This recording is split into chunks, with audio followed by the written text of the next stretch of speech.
es que no se sabe cuál es el concepto a partir del cual el gobierno va a pedir el voto de acá a las elecciones de octubre. ¿Por qué digo esto? Porque no se sabe cuál es el programa económico hoy del gobierno. Hasta ahora lo que ha habido es una respuesta política, un cambio de ministro de Hacienda, un ministro de Hacienda nuevo que es Lacunza, que se supone implica el involucramiento de Horacio Rodríguez Larreta y sobre todo de María Eugenia Vidal en este tramo. Los vemos sentados en la casa hoy de Macri en la Quinta Los Abrojos, en una especie de gobierno colegiado entre la Nación, la Ciudad de Buenos Aires y la provincia, pero aparece una segunda contradicción que ya no tiene que ver con esta contradicción entre candidatura, programa electoral, competencia electoral y gobierno de la crisis, que es a partir de qué programa el gobierno se lanza a las elecciones de octubre. ¿Y por qué decimos esto? Porque el programa que se había acordado con el fondo ya no existe más. En alguna medida no existía antes de las elecciones. De hecho, la meta monetaria se había modificado en julio. Se prometió una modificación en julio que se iba a corregir en agosto, no se corrigió. Pero ahora ya, a partir de las medidas anunciadas la semana pasada, no existe más ese programa, porque la meta fiscal pasa a ser distinta. Se anunciaron aumentos de gastos que no se correspondieron con aumentos de impuestos.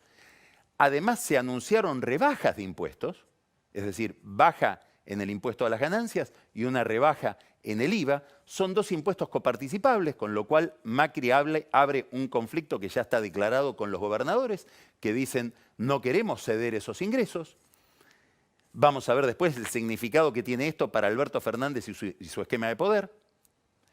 La meta, o lo que se sugería como una meta cambiaria, tampoco funciona porque el dólar superó la cotización de 51 pesos con 41 centavos, que era la cotización que iba a defender el Banco Central con venta de dólares. Hoy ya no la defiende.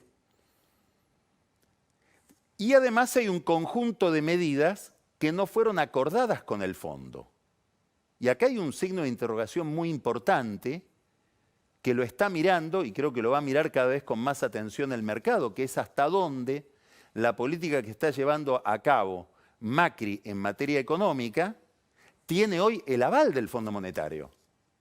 De hecho, estaba prevista o estaba acordada para esta semana una visita de Roberto Cardarelli, que es el responsable inmediato del programa argentino, y esa visita fue suspendida.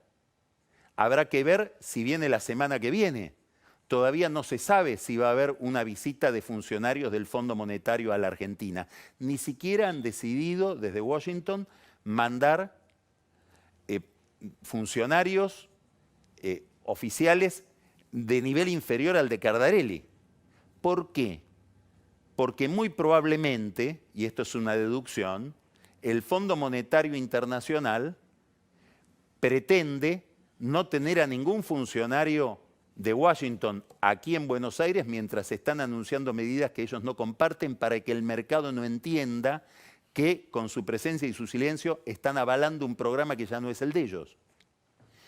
El fondo guarda silencio, pero de todo esto es fácil enterarse hablando con funcionarios del gobierno, que están apostando a que la semana que viene se recupere el diálogo con el Fondo Monetario Internacional. Hay algo importante. El Fondo Monetario, por lo menos hasta esta tarde, no habló con el gobierno. Va a ser muy importante la conversación que tenga Lacunza con Washington, tanto con Cardarelli como con el superior de Cardarelli, que es el jefe del hemisferio occidental, que es el responsable, digamos, último, después ya viene el board del fondo, del programa con la Argentina, que es Alejandro Werner. Tampoco habla el fondo con Alberto Fernández ni su entorno. Lo que puede haber habido es una conversación de él con funcionarios del fondo cuando vinieron aquí, antes de las elecciones, y probablemente uno puede imaginar conversaciones informales con los economistas del denominado Grupo Callao. Estamos hablando de Matías Culfas, estamos hablando de la economista Todesca, Cecilia Todesca, bueno, pero son conversaciones absolutamente informales que nos sirven para que el fondo programe alguna idea de lo que va a suceder con la política económica argentina de aquí en adelante. ¿Qué quiere decir esto? Que no solamente la sociedad, el electorado, no entiende bien o no sabe qué significa el giro que está dando el gobierno, sino que tampoco lo entiende bien su principal acreedor y su principal financista. Y esto es especialmente delicado. ¿Por qué? Porque se plantea un signo de interrogación sobre la capacidad que tenga la Argentina, no solo Macri, sino la Argentina en general, con este gobierno o con el que lo suceda, de financiarse, el Tesoro. Bueno, esta duda, que la tiene el fondo, la puede tener el mercado. Por eso los que están observando el comportamiento del mercado en relación con la Argentina, ¿qué están mirando? Están mirando los vencimientos de letras del Tesoro, los vencimientos de, no tanto del ELIX, que es un enorme problema que ya lo señaló Alberto Fernández, sino de letras emitidas por el Tesoro, es decir, por el Ministerio de Hacienda, LECAPS y LETES. ¿Qué están mirando el mercado? Si el gobierno consigue que le renueven esos vencimientos, es decir, consigue seguir financiándose con letras en pesos y con letras emitidas en pesos pero que cotizan en dólares. ¿Por qué es tan importante esto? Porque si el mercado no le sigue prestando plata al gobierno en los vencimientos próximos que tiene, lo que va a tener que hacer el gobierno es apelar al Banco Central para que el Banco Central le preste el dinero, con lo cual ya empezaríamos de nuevo con una financiación del Banco Central del Tesoro en gran escala. Y como hay títulos en dólares, el gobierno tendría que tomar esos pesos para comprar esos dólares. Con lo cual ya habría un problema con la cotización del dólar que no se debería a la especulación respecto de una devaluación futura, sino que tendría que ver con el problema de financiamiento fiscal. Es decir, el problema fiscal, el problema del financiamiento del Tesoro, afectaría directamente el mercado cambiario. Y como ustedes saben, la afectación del mercado cambiario tiene que ver directamente con la inflación. Todo esto es un tema complejo al que se le agregó ahora esta duda de la relación con el Fondo Monetario Internacional. ¿Por qué? Por una razón sencilla.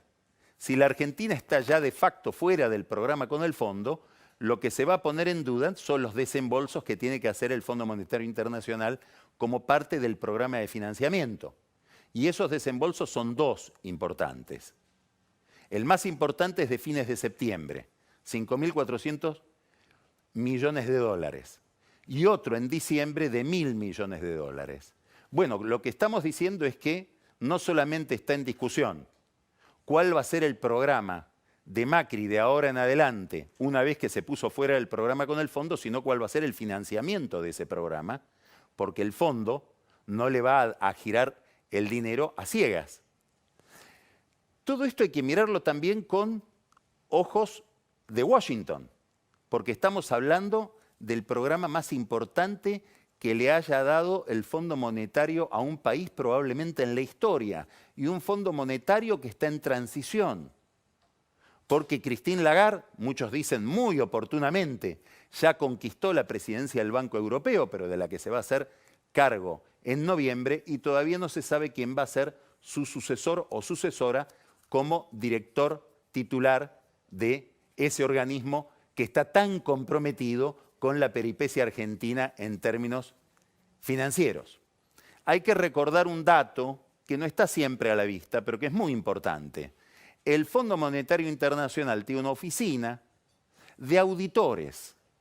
¿Qué son los auditores? Es la gente que, como en un banco, controla cuál es el destino de los fondos que se están aplicando. Entonces, esos auditores deben estar hoy mirando con mucha severidad qué es lo que está haciendo el señor Werner, eventualmente David Lipton, que está por encima de Werner y es el representante de Estados Unidos en el fondo, que es el que tenía la interlocución con el gobierno argentino. Bueno, ¿a dónde van a ir esos recursos? Que son recursos que no son de esos funcionarios, sino de los accionistas del fondo, que son los países. Es decir, entramos en una situación de una gran restricción o de una gran posibilidad de restricción. Esto lo está viendo Alberto Fernández con toda claridad. ¿Por qué? porque si uno sigue sus declaraciones, él que era severísimo con las autoridades del Banco Central, sobre todo por cómo estaban manejando la política cambiaria, en el sentido de que para sostener un tipo de cambio que le permitiera a Macri ganar las elecciones y no hubiera una devaluación, ponían la tasa de interés en un nivel muy recesivo, ahora dice, bueno, ese problema sigue siendo el mismo, pero yo felicito a Sanleris por la racionalidad con la que está manejando la política del Banco Central. ¿Por qué? Porque uno de los problemas que puede tener Alberto Fernández es que el Banco Central empieza a quemar reservas y él recibir el poder, y muy razonablemente él debe pensar que va a recibir el poder, con un Banco Central mucho más débil que el que tiene hoy la Argentina. Nota al pie de página. Hubo críticas muy severas, hoy había la versión de que esas críticas tan severas se habían cristalizado en una denuncia judicial de Martín Redrado sobre la política del Banco Central a partir del lunes pasado. Hay una versión o una tesis dentro del kirchnerismo, dentro del Frente de Todos, de que el Banco Central operó para generar temor el lunes de la semana pasada y que se cumpliera la lectura de Macri de decir, vieron que votaron mal, miren lo que pasa con el dólar. Bueno, esto que es muy discutible, hay quienes lo han tomado como cierto y Redrado es uno de ellos. Y ha salido muy fuertemente en contra de Sanleris. Muy probablemente a Alberto Fernández no le interese ese conflicto porque hoy uno de los socios principales de Fernández es Sanleris por el nivel de reservas, como veníamos diciendo.